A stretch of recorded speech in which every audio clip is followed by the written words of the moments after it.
G'day folks and welcome to another episode of The Breakdown, brought to you by Newstead Brewing, where we're here filming today.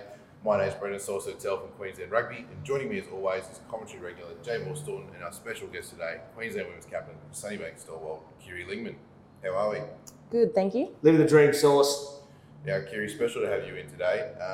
You've been part of a few of these Dragons Women's campaigns now, and you guys have got a number of trophies in the cabinet.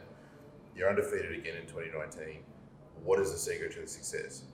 I think it's just the competitiveness that we have at training. You know, we've gotten to the stage where we have quite a good squad and are trying to choose a match day 23 each Saturday. So that stems from working hard at training and then that competitive edge to try and get a spot for the weekend. So not too much of a secret. I guess we're quite lucky to have a large group of representative players, but really it's just some great coaching and hard work. Now, there are a couple of newcomers to the Women's Comp this year. We've seen North, South and Ipswich Rangers all come into the Women's competition this year. How awesome is it to see some new clubs coming into the fold? Yeah, it's great. I mean, to see the competition expand like it has and to get these new teams on board.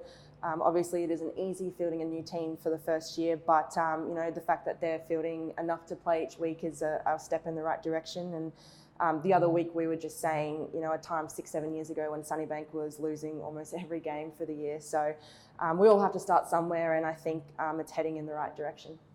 And as a Super W player and a Wallaroo, how awesome is it to see you girls being attracted to the game and signing up to give it a crack? Yeah, I think it just adds to the depth of the competition, and obviously that means good things for Super W over the next few years. And we have a great squad at the moment for Super W and a lot of girls competing, almost 100 and something girls turning up at trials. So to have new girls on board wanting to give it a go and hopefully eventually vying for representative roles, it's means only good things for the future. And just finally, we see the Wallaroos preparing for these tests against Japan and then New Bledisloe games against New Zealand. How's prep going as part of the pony squad at the moment? Yeah, it's good. We're being taken great care of by the coaches Tyrell Barker at Queensland Reds. So they're hard, they're very tough, but in our little satellite groups all over the country, that's exactly what we want. So when we come together, we're ready and raring to go. So let's take a look at our first match from round 11. It was the match of the round between GPS and East at Yoku Road. And boy, Jay, did this one live up to expectations? Mate, it was an absolute belter. They were two teams that just went hammer and tong for the full 87 odd minutes, because that first half went about 4 or 5 minutes long, and then the second half went 2 minutes long before Miley Naomo picked up that last-ditch try. But they were two teams that were out on their feet. Outside of the replacement, Jonah Palonga coming on for Jethro Fellaby for the final 10 minutes, both front rows stayed on for the entire 85, 90 minutes of footy because they knew just how vital that set piece was. And it was anyone's game all day. It was a seesawing match, swings and roundabouts, but the Gallopers got up at the end. And obviously, it went down to the wire, 24-22 the final score, but it wasn't until after full time the Chiefs got there. What did you make of that finish, mate, when you were sitting in the commentary chair?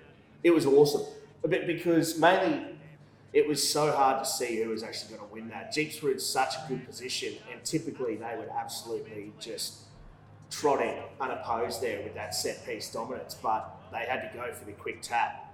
And I honestly thought that might have been a sign of, for lack of a better term, weakness, because they knew that scrum was so 50-50. But credit to them, they know how to get those games in the clutch, and they absolutely killed it.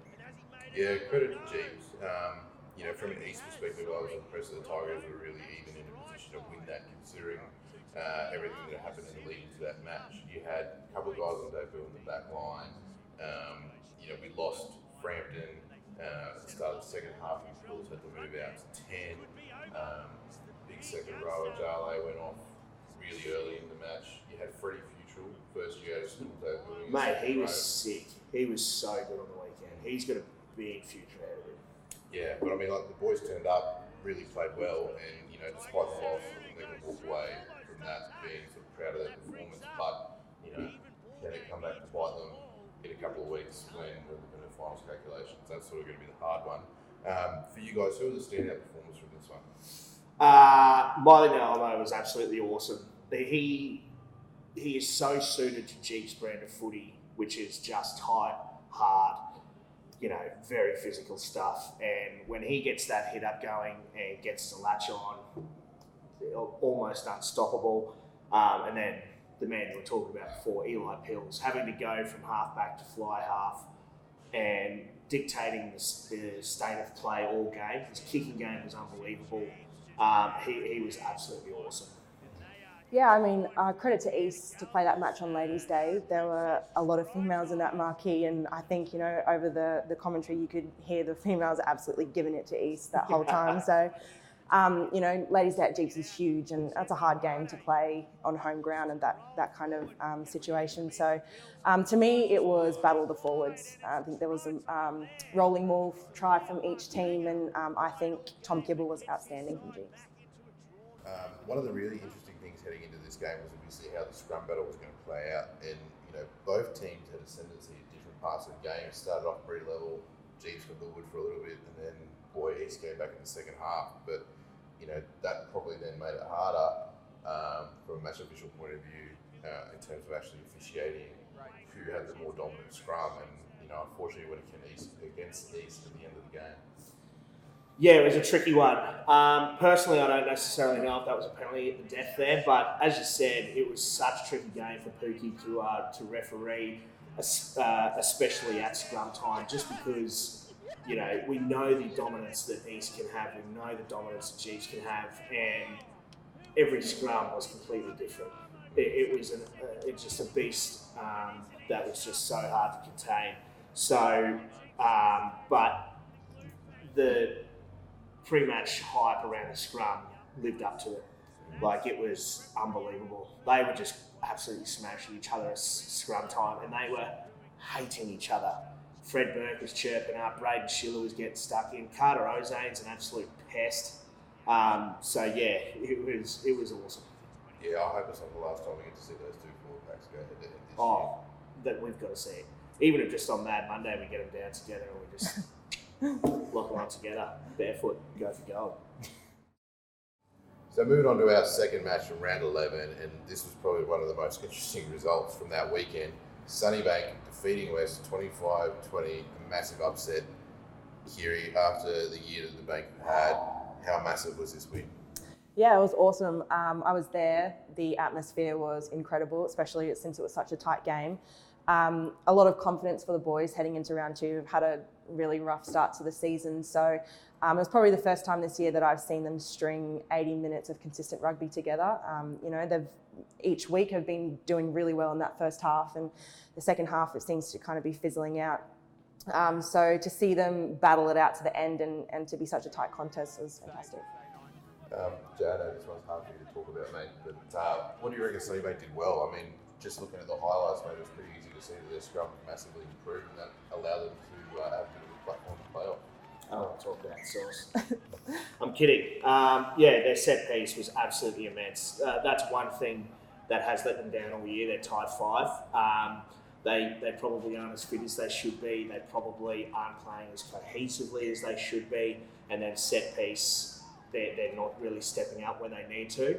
On the weekend, they did all three things so well. I think they identified as well that the Doggies were missing some of their starting front rowers, and probably saw that as their opportunity to really actually splinter this West forward packet. But yeah, the Doggies were just inexcusably poor. Credit to Sunnybank, they played the house down, and as Kiri said, that it was an 80-minute performance, something they haven't done all year. But yeah, the Doggies, they need to sharpen up that set piece, otherwise they're going to be in for a tough trot in the remaining 7 or so rounds. And then obviously Evan Willis, who's taken over the reins of Sunnybank, he's a former West man. Do you reckon he probably targeted this game as one that the Dragons could really go for it? Big time. He would have been the one that would have identified, knowing so many of that West forward pack identified that's where their weakness was, at least this week in particular. And Evan's a superstar coach. He's a fantastic coach, and players really resonate with him.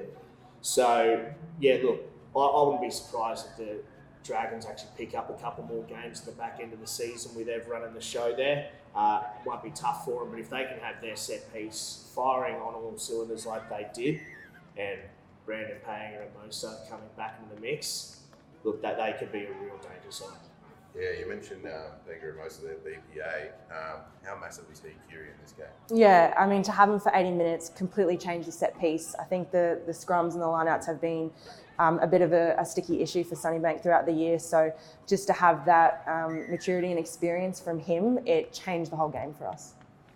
And another fella that really stood up, former Bulldog, big breakfast, Dylan Wahongi, he was really impressive in this one, crossing 2 tries off the back scrums. Yeah, the big breakfast was one of the best players in the competition last year, hence why he finished, I think, in the top 3 or 4 of the Alec Evans medal. So he's no slouch. That's his best game he's had in the green, white, black. He was absolutely massive on the weekend, picking up 2 tries. He's starting to get, you can see what can happen when the forward pack can actually start to dominate. Guys like Dylan Wahongi can start to chop up. Joel Brown can really start to get some ascendancy in the breakdown. Tommy Lucas and co can actually work off front football. When that happens, this Dragons outfit is super legit. So obviously, the win season built a bit of momentum heading into this weekend's game against North, which now shapes as a really important game on Sunnybank's Ladies' Day, because it potentially determines who's going to finish at the bottom of the ladder with the wooden spoon. Yeah, I mean, like Jay Ball said, the Dragons have some incredible players in their team, and Norths have been competing well all year. So I think the fact that it's potentially a wooden spoon match doesn't quite mean anything. I think you'll see both teams firing. No one wants to finish at the bottom, and to be honest, there's still a whole round to go, and anything can happen in Premier Rugby, as we know. So I personally think it's going to be a great matchup. Both teams have a lot to play for, and from the looks of it, Sunnybank are starting to build momentum and confidence, and hopefully they can get it done for Ladies' Day. Moving on to the third match from round 11, it was a clash between Brothers and South at Crosby Park. The Brethren getting up 38-26. But with the scores locked at 26 all at 68 minutes, this one really went down to the wire. Big time. I reckon this actually solidified South as a genuine finals contender. I think Harry Higgins and I were saying a couple of weeks ago, if they can unleash that back line and they can consolidate with some really good, high-quality forwards play, then they can really give every team a shake in this competition. And for 70-odd minutes, they did it on the weekend. Again, not an 80-minute performance, but I think that's more down to the class of Brothers than it was to South. So I reckon ET is going to be very happy with that showing on the weekend. Upset that they didn't come away with the W, but South are looking red hot, and if they can really start to consolidate as a team, they will be absolutely awesome coming in the back end of the season. And what did you make of Caleb Timu's return to play? Obviously, that first try that Amori scored, Caleb had a big part to play in that, but he looked good on his return from that head knock that he suffered here at Suncorp Stadium. Yeah, he showed that he's a rung above your average Premier grade player. Quite rightly, he's big, he's fast, he's skillful, and that was just absolutely awesome. You just saw the whole plethora of skills that he can actually bring to that South outfit, and if he can team up with someone like Chris Dale, I saw Tia, and guys like their back row is absolutely fried. Joey Murray and Brad Caligai are absolutely on fire. So they're red hot, and they are going to absolutely decimate a few teams in the back end. So the match on the weekend was special as well. The two clubs playing for the Bowler Kefu Shield for the first time in memory of Brothers legend Epi Bowler and the South stalwart for Ty Kefu. Both of these guys really sort of pioneered the way for Polynesian players in Queensland Premier Rugby. Kiri, how awesome is it to see two of the bigger clubs in the competition come together and really recognise the importance of the Pacifica community? Yeah, I mean, it's fantastic to give the boys a little bit extra to play for. It's always awesome, in the normal rounds to have something a little bit more special, and the Polynesian community makes up so much of Premier Rugby and rugby in Australia in general. So to have something so monumental and special for the weekend, I'm sure it was a pleasure to play in. Definitely. And in terms of the result of the match, Jay, we've seen Brothers sort of grind out these wins against a little bit of size and comp for the last few weeks. But while that's all been going on, we've seen their 20s boys absolutely killing it for the Junior Wallabies over in Argentina. That win over Ireland on the weekend was massive. How much of an edge are they going to have in a few weeks' time when they get back to the likes of Fraser Bright, Harry Wilson, and Rupplewood? They're the 3 best players in their team, hands down. I'll happily say it. They're young, but they are that good. So it's strange to say that three such young guys could be such a major part of Open's Premier grade side, but they are. And they're a completely different side when those three guys are on the field. Not discrediting anybody coming in and filling their roles, but they are just so good. So I can't help but think that when those three players come back, Brothers just need to consolidate and make sure they keep ticking off those W's. And then at the back end of the season, when they can get back those three players and they can really start to set a very good platform to unleash Seb Wild and Lawson Crichton and co. Oh, mate, they are going to go off. Yeah, mate. Counting down the weeks until round 17. Oh, it's going to be awesome, is it? The Wellesby Cup. Brothers v Jeeps. Yeah. It's going to be good. Bloody oath.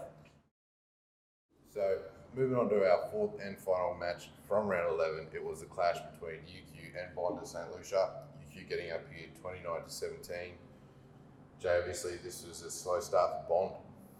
Yeah, UQ got out to, I think, a 22-point lead pretty early as well. They really started to fire, and Bond just looked super lethargic. I don't think they scored for 60-odd minutes or something like that. They were well and truly off the pace. They were seriously missing Harry Nosifora. They just had no real direction, no real shape. And in all honesty, though, UQ weren't much better. Their set piece was great, something that they haven't had fire for a long time. But they were just plagued by a few silly errors, kicking errors, handling errors, stuff like that. So not the best game of footy, but I think UQ are going to be absolutely chuffed they came away with a W. Yeah, UQ would have been happy to get the chocolates in that one, but potentially Bond just was still a bit fatigued from their performance against Brothers, which was excellent. They really took it to the top of the table team there. The one fellow that came in that was impressive, Spencer Jeans at halfback, filling in for Nusafora, who was out. Q, what did you make of his game? Yeah, I mean, ex-Aussie schoolboy. I think in the absence of Harry Nusafoma, who's obviously huge for Bond, Spencer Jeans really stepped up, and still credit to Bond to be at a 22-0 lead and still fight back to have the end score at 29-17. I think that's pretty good for an end result. And who was impressive? Pat Murray, again, you can't go past him. They play him in so many different positions, but he always steps up. He's such a toiler, and it must be hard for him to always have to not be able to lock down a position, but always puts his hand up and always just performs. So, look, I wouldn't be surprised if Pat Murray, again, is looking at NRC selection. He's just so versatile, but just so good. Yeah, I think Murray will be there come the end of the season for the NRC teams. Despite the win for UQ, they're still a fair way out of the top four. They've really got to win all their remaining games if they want to be in finals calculations. And much the same for Bond now. It's getting to the point where they can't really afford too many more losses. So let's take a look at the coming matches this weekend for round 12. Big game down the highway at the Gold Coast, Bond v GPS. I know this is one that Elwee and Jeeps, their head coach, he's a bit worried about because the corresponding match last year was a real danger one for them. Yeah, LV should be concerned. We saw last year they went down despite having the Smith twins. They just didn't click. And it can happen. It's a long drive down the M1. You've got to get your team up for it. And Bond can really ruffle a few feathers, especially at scrum time. So I don't see that happening this time around. I don't think Bond had the cattle they had last year to be able to go on that run. No Corbin Keenan, who knows if Harry Nosifora is back. Mitch Third's back, which is good. But look, I just think they're just a bit skint at the moment, so I'm back in Jeeps on this one. Yeah, but I mean, despite a few key guys being out for Bond, they're going to obviously look to respond after that UQ game. We've seen them respond early this year after a couple of other losses that they've had. It'll be interesting to see how the Jeeps forward pack bounced back after what was a really tough day of work from last weekend against the Tigers. Our second match, South v UQ at Chipsy Wood Oval. Kiri potentially season defining. Yeah, I think I'm going to back South for this one. I think they've, over the past few weeks, shown some really good form. Jake Strawn has been, picking up at number 10 and controlling that backpack there. So last time they met, Souths went down to UQ, so it'll be an interesting fight. Obviously UQ have one up, but I think I'm going to back South for this one. And then we've got Old Dogs Day over at Sylvan Road, West versus Brothers. How big is this one going to be? Got to be absolutely monumental. I think every team has their Old Boys Day against the old arch nemesis in brothers, and it's always a big one. This will be massive. I'll be out there. There's going to be so many people out there that have just been around the traps for so long, so it's going to be absolutely awesome. I'm back in Western on this one just because I have to, right? I think you have to. Yeah, plus they've got to win because they're a better team than brothers and uncle. Yeah, I'll probably get it back to brethren. Anyway, moving on. Fair enough. Match of the round, Sunnybank v Norths.